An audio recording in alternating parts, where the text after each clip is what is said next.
बहुत समय के बाद संसार में बहुत से लोग रहते थे। वे बहुत दुष्ट और उपद्रवी हो गए थे। यह इतना बुरा था कि परमेश्वर ने एक बड़ी बाढ़ से इस पूरे संसार को नष्ट करने का निर्णय लिया। परंतु परमेश्वर नूह से प्रसन्न था। वह दुष्ट मनुष्य के बीच रहने वाला एक धर्मी व्यक्ति था। परमेश्वर ने नूह को बताया कि वह एक विशाल बाढ़ को लाने वाला है। इस कारण उसने नूह से एक बड़ी नाव बनाने के लिए कहा। परमेश्वर ने नूह को लगभग 140 मीटर लंबी, 23 मीटर चौड़ी और 13.5 मीटर ऊंची नाव बनाने के लिए कहा। नूह को उसे लकड़ी से बनाना था और उसमें 3 तल, बहुत से कमरे, एक छत और एक खिड़की बनानी थी। वह नाव नूह, उसके परिवार और उसकी भूमि के हर प्रकार के जानवरों और उस बाढ़ से सुरक्षित रहेंगे। नूह ने परमेश्वर की बात मानी। उसने और उसके पुत्रों ने वैसे ही नाव बनाई जैसी परमेश्वर ने बताई थी। क्योंकि वह नाव बहुत बड़ी थी, इसलिए उसे बनाने के लिए कई वर्ष लगे। नूह ने लोगों को आने वाले बाढ़ के विषय में चेतावनी दी और उनको परमेश्वर की ओर से फिरने के लिए कहा, परंतु उन्होंने उस पर विश्वास नहीं किया।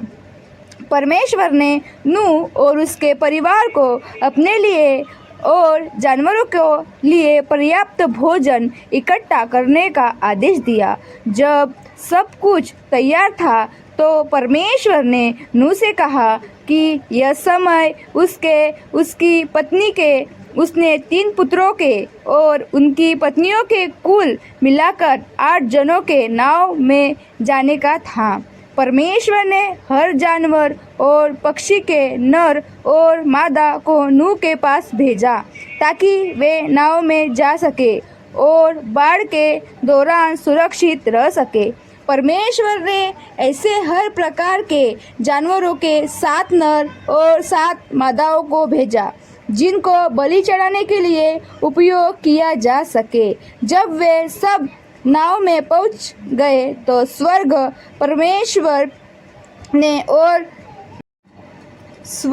परमेश्वर ने नाव के द्वार को बंद कर दिया। तब बारिश होना आरंभ हुआ और बारिश होती गई। बिना रुके 40 दिन और 40 रात तक बारिश होती रही। सारे संसार की हर एक चीज, यहाँ तक कि ऊंचे से ऊंचे पर्वत भी पानी में डूब गए। सूखी भूमि पर रहने वाली हर एक चीज मर गई। उन लोगों और जानवरों को छोड़कर जो नाव में थे, वह नाव पानी पर तैरती रही और नाव के भीतर की हर एक चीज को डूबने से सुरक्षित रखा। बारिश के रुक जाने के बाद 5 महीने तक वह नाव पानी पर तैरती रही और उस समय के दौरान पानी कम होने लगा था। तब एक दिन वह नाव एक पर्वत की चोटी पर जा टिकी, लेकिन संसार अभी भी पानी से ढका हुआ था। 3 महीने के बाद पर्वतों की चोटियाँ दिखाई देने लगी थी। फिर और 40 दिन के बाद नूह ने एक कौवे को यह देखने के लिए बाहर भेजा कि क्या पानी सूख गया था। वो कौवा सूखी भूमि की खोज में इधर उधर उड़ता रहा, परंतु उसे ऐसा कोई स्थान ना मिला।